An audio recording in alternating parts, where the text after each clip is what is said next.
Hello, people. It's Scott, the man, the myth, the legend. That's who I am.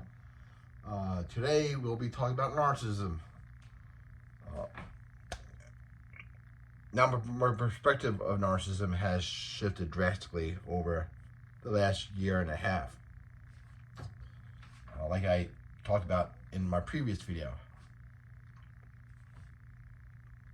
Like, originally, I thought that all narcissists should be exterminated, like systematically, like in concentration camps. So that's step one. Step two was like, okay, that's Nazi, that's fascist, that's completely crazy. Okay, but we should just avoid them at all costs. We should just ostracize them, like put them into like new like colony or whatever. That was step two. Step three was, okay, maybe we could learn from some of them. Maybe we could, like, okay, see how they think. Then, that was step three. Step four was, okay, like, people like Lee Hammock is pretty cool. Then, after that, I was like,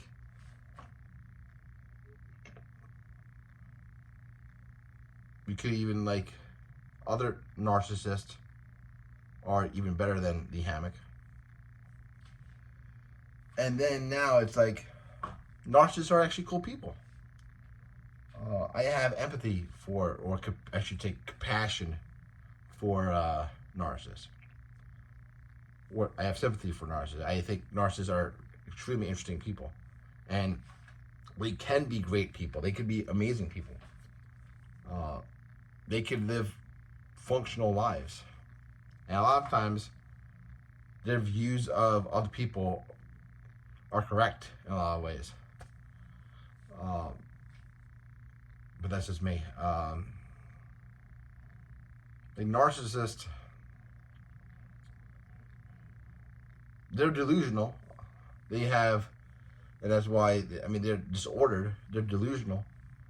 And I feel like the primary delusion of narcissism is that their true self or their past self was unlovable and garbage and unworthy to exist. And that's why they had to create this false self to cover that up. They hated themselves so much that they created a new personality out of that crazy pain they had. And even like the most healthy narcissists hold on to that primary delusion, which makes sense because it's like, it is how they are wired. And I do agree with Tessa, the spirit narc, that the stigma against narcissism, it should be abolished. But what I disagree with Tessa about is that for narcissists to actually seek treatment, they need to go through a narcissistic collapse.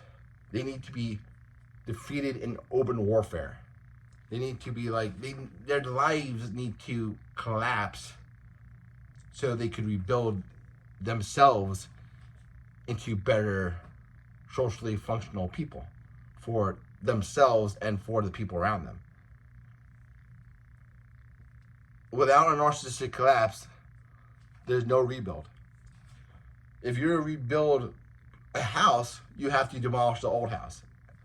And I feel like a lot of like warrior empaths just want to destroy narcissists just to destroy a narcissist, which is wrong. I feel that narcissists need to go through a narcissistic collapse, even though that would be extremely painful for them. But for them to seek out treatment, they have to go through a narcissistic collapse. For Tessa, the spirit narc, she had to go through that ego death with shrooms to become more self-aware. So like Jacob, the nameless narcissist, he went through a collapse, and he became self-aware, and he pretty much had to. He's like rebuilding, like a post-collapse self, if that makes sense. And I like Jacob. Jacob is cool. All right. And my wife's cool, and my wife is a narcissist. I did not see her since April 21 because I pretty much raged out on her and pretty much kicked her out of this apartment and went like complete full Rambo on her. Like had like a whole bunch of people cut her out and like isolate her, like boycotting her businesses. I was in a rage, and I was in a rage against her for almost a year and a half. I was just like, I hate these people. These people should die. These people should disappear. And deep down, I always loved her.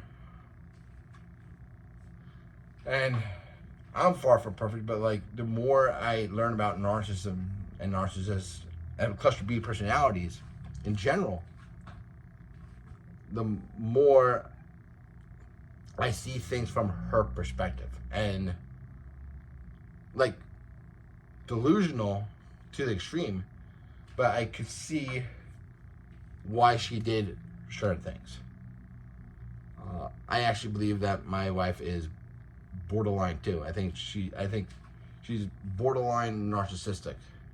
So I see traits of borderline personality disorder, see traits of narcissistic personality disorder, even see traits of antisocial personality disorder.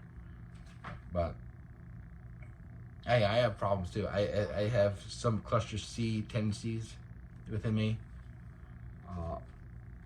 I'm more like empathetic than the average person, but I'm also more psychopathic than the average person. I feel like I'm more